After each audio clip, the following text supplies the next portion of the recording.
என்னை பார்த்து ஆண்டவர் சொல்றாரு, உனக்கு நான் குழந்தை தரலையே, அதை இன்னைக்கு மேடையில சொல்லி என்னை மகிமைப்படுத்துன்றார். நான் கேட்டேன், எப்படி ஆண்டவரை மகிமைப்படுத்துறது? நீ தந்தா எனக்கு இத்தனை வருஷம் குழந்தை இல்லை, கர்த்தர் தந்துட்டான்னு நீ மகிமைப்படுத்தலாம். ஒரு ஆசீர்வாதத்தை நீங்க தரவே இல்லை, அதுக்கு எப்படி மகிமைப்படுத்துறது?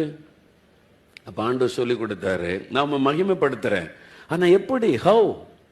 ஆண்டவர் சொன்னாரு, உனக்கு இத்தனை வருஷமா குழந்தை இல்லைல்ல? ஆமா இல்லை. என்னைக்காவது உன்னை துக்கப்பட விட்டுருக்கனா? இல்ல ஆண்டவரே. குழந்தை இல்லைன்னு என்னைக்காவது அழுதுகிட்டே உட்கார்ந்து இருக்கிறியா? இல்ல. நான் அப்படி வைக்கல, சந்தோஷமா வச்சிருக்கேன்ல. இந்த சந்தோஷத்தை என்ன தவிர யார் தர முடியும்?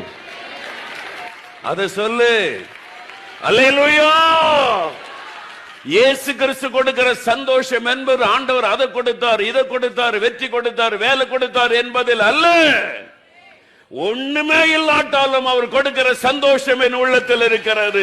அதுதான் இயேசு.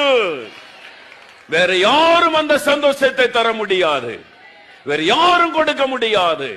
ஆண்டவர் சொன்னார், இந்த சந்தோஷத்தை நான் மட்டும்தான் தர முடியும் என்று எல்லாருக்கும் சொல்.